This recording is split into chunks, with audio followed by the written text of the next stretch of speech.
Hi, my name is Sandy.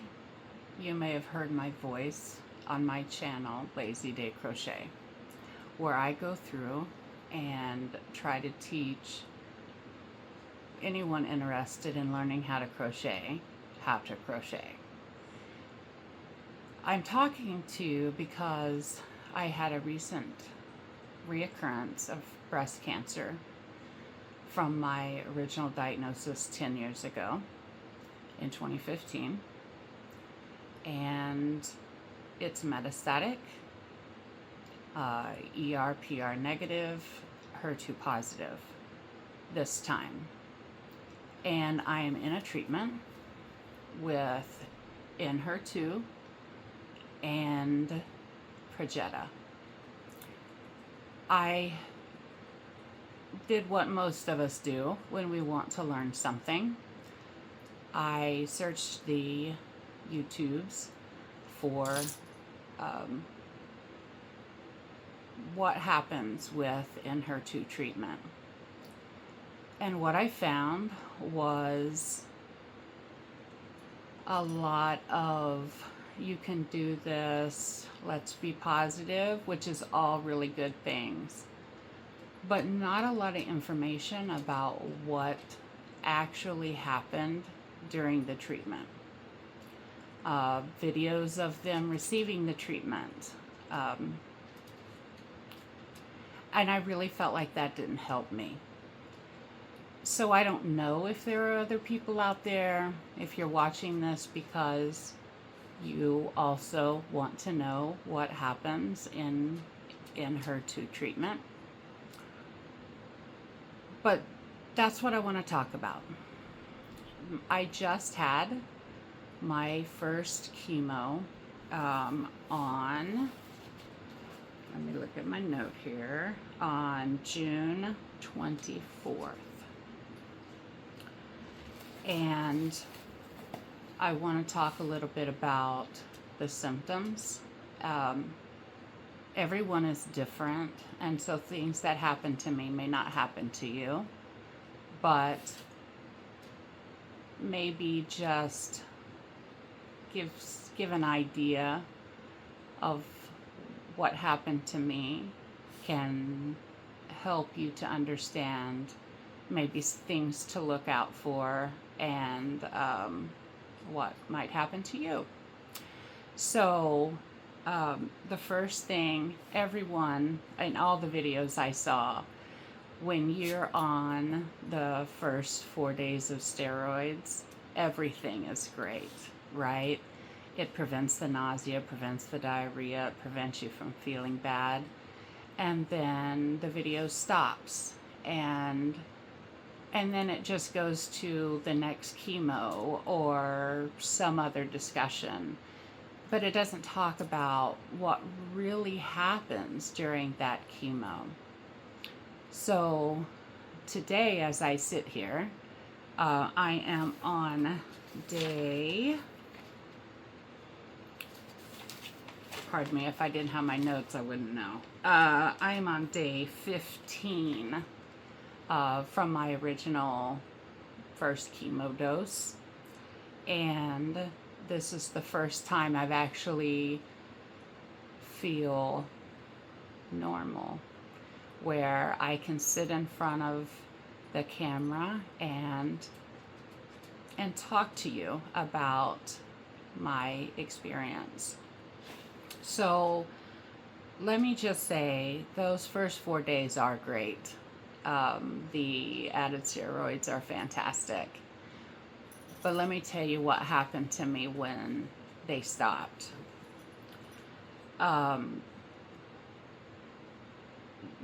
Everything, the nausea, the diarrhea, the feeling like my muscles were soft.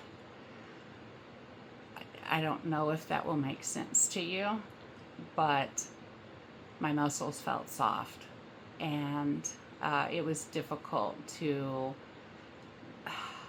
want to just sit up, right? Because It just felt like my muscles didn't want to do that. By the 6th day, I started having more issues with nausea, especially overnight. I would wake up with acid reflux, which wasn't common for me before. And it wasn't bad, like it didn't come all the way up, but it was enough where it burned my throat. So I was doing a lot of Pepto pills, thinking that would settle my stomach, thinking my stomach was upset. And my oncologist said, don't do that. Pepto has an ingredient that's similar to a family of aspirin, and she didn't want me to take that. She wanted me to do Tums. They were much better for what was going on with me and to help with the stomach and not have that aspirin family from the medication. So I started doing a lot of Pepto. And by that 6th evening, when I went to try to eat something, I realized everything tastes burnt, like it had just come off of a overcooked charcoal grill, burnt. And then I realized as I was eating different things that it was anything that had butter or oil in it. So I could have like watermelon or cantaloupe, but I tried shredded chicken, and even the natural oil in chicken, it tasted burnt. So that's when my appetite really started going down, was the evening of day 6. Then before I went to bed, my nerves, all of the nerves in my body felt like they were all firing. Like I felt the sensation of sensation in every part of my body, my arms, my legs, my fingers, my toes,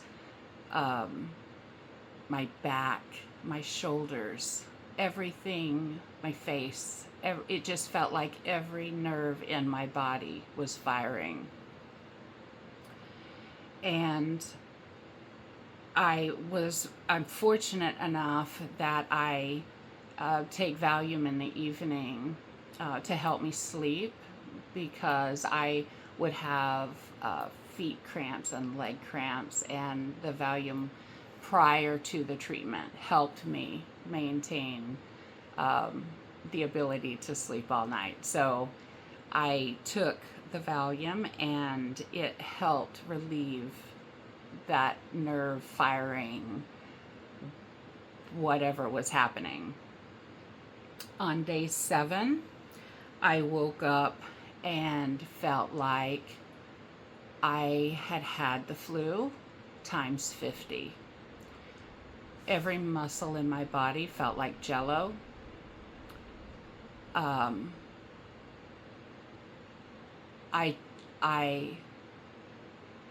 I had that overall body aches where I just didn't want to move. I didn't, and it was almost like I had a weakness, a muscle weakness, where when I did move, even just to lift my arm to grab my cup of water, it felt like I wasn't going to be able to reach far enough, even though 6 inches away, I didn't know if I could make it, if I could reach that far.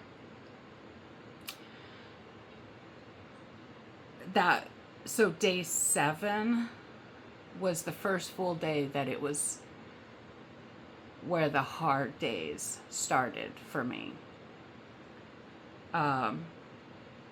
Food still tasted horrible. Smells of cooked food smelled horrible. And then the weakness, that weakness was very pronounced, where I just didn't want to move. By day 8, I started swelling, my hands, my feet, my legs, my face. My face was so round. I mean, it's normally round, but it was really, by day 8, it was really swollen. Still couldn't eat. At this point, the nausea was so bad that I just didn't want to eat anything. And then knowing that, everything that I would normally eat when I'm not feeling well, like chicken soup, tasted burnt. At this point, it was like I was licking the charcoal grill in my garage, right? It was that bad. I was still grateful for the Valium because it helped with that, the muscle soreness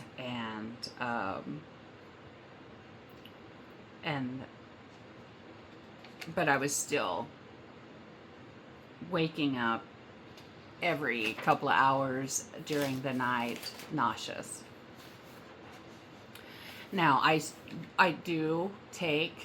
was taking Zofran during this time, and I did not wait until I started throwing up to take it. I felt the nausea and I just took it. I learned from the first time I had chemo, even though it was completely different chemo, that if you get behind the nausea and you wait until you're throwing up, or you get behind the diarrhea and you wait until you're going to the bathroom every 30 minutes, it's too late. Like, it takes a long time to get back to where you're at a mild state. So if you feel nauseous, take the Zofran or whatever they give you for the nausea, right? Just don't wait to see how bad it's going to be. It's not worth it. So day 9. Day 9 and 10. I couldn't get myself to get out of bed. On day 9, I had a doctor's appointment, but I thought so many times what the excuse I could use, and just, I'm going to call in and say I can't go, I need to reschedule it. But it was an important appointment and I needed to go. So I managed to get up and go to the appointment.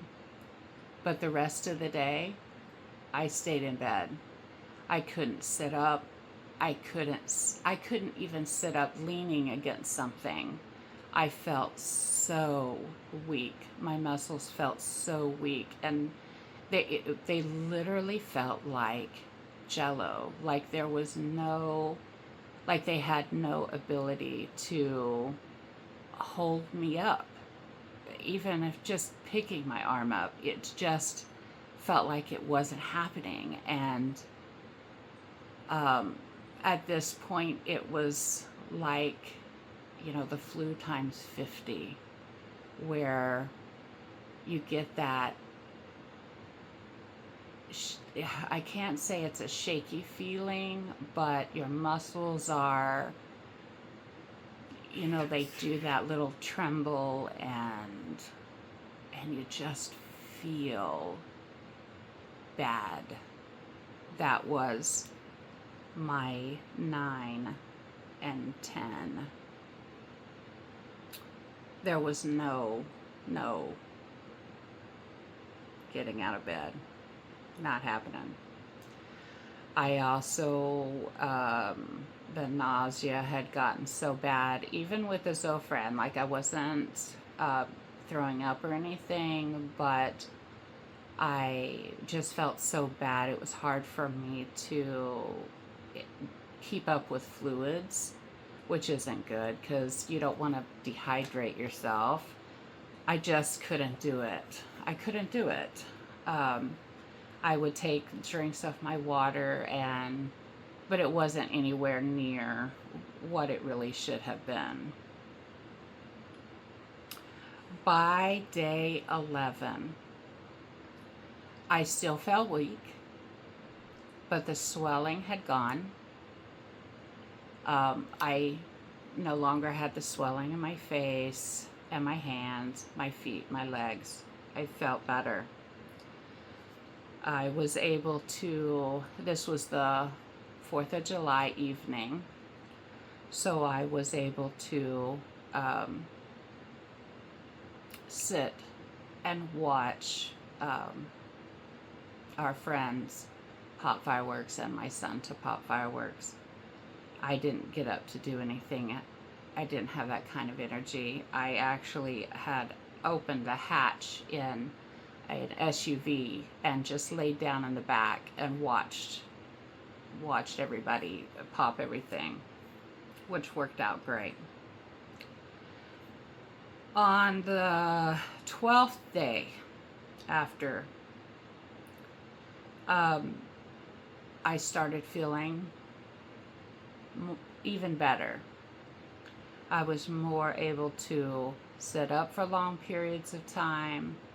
I was able to sit down in my chair here and crochet, which I enjoy so much. And I couldn't do it for long periods of time, but I was able to do it. And that has been the first time since day, I think, 6. Since the evening of the 6th. So I didn't crochet, do anything from the night of the 6th until the day of the 12th. So day 6 through the 12th was definitely the hardest. The absolute worst was 7 through 9. 7 through 9 was the hardest. 9 through and 10. Those are the ones that I had difficulty getting out of bed. But on day 12, when you start HER2 treatment, they tell you that there's only like 20% chance or something that you'll end up losing your hair, that HER2 will, it doesn't necessarily mean you'll lose your hair. My head started itching about sometime around day 5, and I know from the first time around that if your head starts itching, you're going to lose your hair, right? So on the morning of the 12th day, we were getting ready to go to church, and I was itching my head like I did. I try not to, but it's so itchy. And I pulled my hand away from my head, and I had a clump of hair, a small clump of hair in my hand. That is so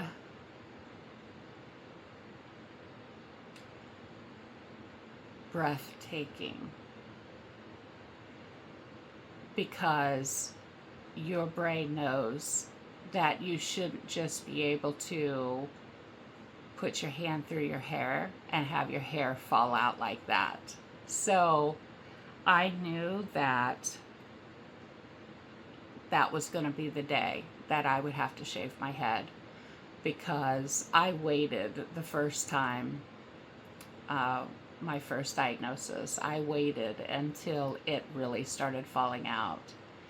And it emotionally traumatized me because it fell out so in such large clumps. And you would think it would hurt, you would feel it, and you don't. You don't. You just run your hand through your hair and it's just in your hand, and it's very hard. It was very hard on my brain to understand how that was happening. And so this time around, I knew that if the HER2 caused me to lose my hair, I would not wait until it started coming out in huge clumps. So when I saw the little clump before church, I knew we would have to take care of it when I got back. But day 12, I felt a lot better. My muscles were recovering, and I didn't have that flu type feeling. I just, it was just like, I had gone to work out at the gym a couple of days before, and my muscles were still just, a little tender from that. But it didn't have that flu type jello feeling anymore. And sure enough, when we got back from church, I sat down and my son shaved my head. I had to do one more check, like the first time was, a fluke.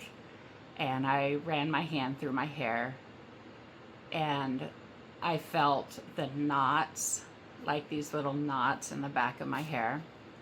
And the knots are caused as your hair falls out. It just kind of wraps around the other hair around it. And so, I felt the knots, and I tried to pull some of the knots out, and I was just pulling the knots and all the hair around it. So it was time. So I shaved it, and here we are. Day 13, the burnt taste started to go away. I was able to eat a very small portion of shredded chicken, but I had to have something sour, I would say. So green apples they have like a sour type flavor to them. And so as long as I would eat just a little bit,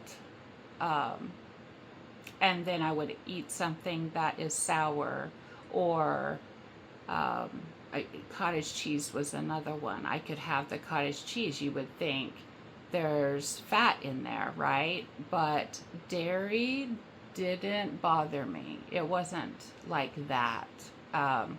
Dairy did not taste burnt to me. So I would have a bite of the chicken, and a bite or two of the chicken, and if the taste of that burnt started to come back, like becomes a little stronger, I had something else sour. So I would have a bite of the apple, I would have a bite of cottage cheese, and it changed to where when I ate the next bite of chicken, it didn't continue the burnt. It didn't continue to increase the burnt flavor. So I was able to eat some chicken soup, which made me really happy. And then I noticed anything with tomatoes tastes like stomach acid. It was like I was giving myself like acid reflux just from eating, that burning of acid reflux, right? It was like I was giving myself that, like I was eating that or ingesting that acid every time I had a tomato or something that's tomato sauce, salsa, um, anything tomatoey tasted like stomach acid, and it still does. Um, Makes me sad. I like tomatoes. So, day 14. Day 14 was yesterday. Yesterday, I felt good. I was able to cook dinner. I was able to eat dinner, except no tomatoes. And I was able to clean up the house a little bit. I didn't overdo it. But there had been things that were sitting that I really wanted to clean up a little bit, and I was finally able to do that. But it was the first day where I spent the majority of the day out of bed, day 14. I laid down for a nap in the afternoon, but the rest of the day, I did not, I didn't go to lay down at all. I didn't feel like, I wasn't overwhelmed with fatigue for the day. I was able to stay up and do things, watch TV, do my crochet, just clean up a little bit, do more normal things. Today is day 15, and I feel the most normal I have felt since the first day from chemo. I am not feeling fatigued. My mind doesn't feel slow. My muscles feel great. I trimmed dog's paws that had so much hair on it. Oh my goodness. You can tell that I had put it off, but I was able to do that and then clean it up and not feel exhausted when I got done. Food is this morning much still improving. I don't necessarily taste everything the way it's supposed to taste. There's really, whereas I had the metal taste in my mouth the first time around years ago, this one, the food just doesn't have a taste. Or it's very subtle. I have noticed that if I put in something that makes food a little spicier, it gives it some kind of flavor. I don't necessarily taste the spice, but I can taste something. And so I like that. But I feel good today. I feel good. I would say normal. I'm not fatigued. Then my stomach is doing great. I'm not feeling nauseous. I don't have any diarrhea. I don't have a muscle weakness. My muscles aren't jello anymore. But this is the recovery time because my ENHERTU is a 3-week cycle. So first week, steroid pump. Second week, everything drops. And then third week, you build it back up. And then you start it all over again.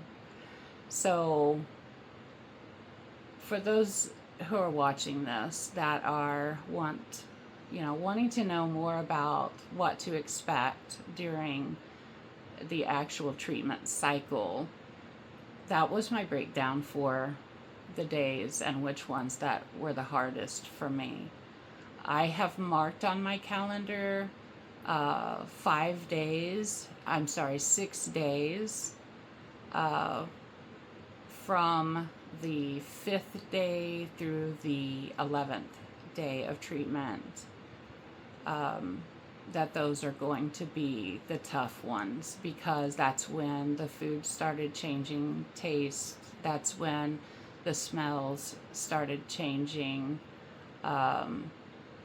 That's when the days that I didn't want to get out of bed, where I didn't want to eat or drink anything, where I just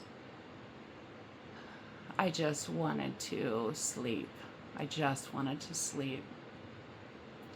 And then you can't, right? Because you have the nausea and you have the diarrhea. And let me tell you a hint right now. If this is the first time you've gone through, if you're going through treatment, for whatever reason, like I didn't have excessive diarrhea, but it was like, when I went to the bathroom, it made it very raw, okay? I'm just going to say it like that. It just made it felt like it was raw. Invest in a tube of Desitin or some kind of diaper rash cream that puts that protective barrier, because whatever, that chemo that you're passing is, it's hard. It was tough. It was hard on my skin down there. So it would just made it difficult to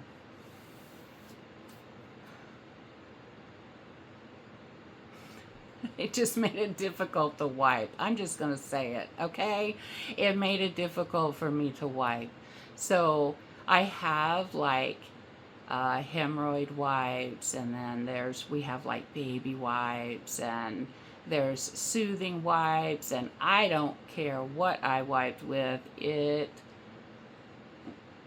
Whatever was coming out of me was irritating my skin so bad that it was making it just raw. So using the Desitin helped a lot. And just keep up with it, because it stops that pain, that burning, that pain. And I'm sorry if I'm embarrassing or making anyone uncomfortable, but sometimes there's stuff with treatment, you just, you just gotta accept the fact that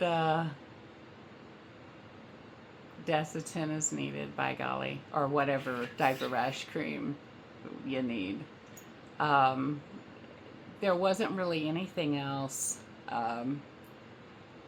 I know through the hardest days, what made me actually feel better were popsicles. The old plastic little tube where you cut the top off and you push it up. The old, those old little popsicles, those were nice. I didn't necessarily taste the flavor of them, but it was nice to have something cold in my mouth.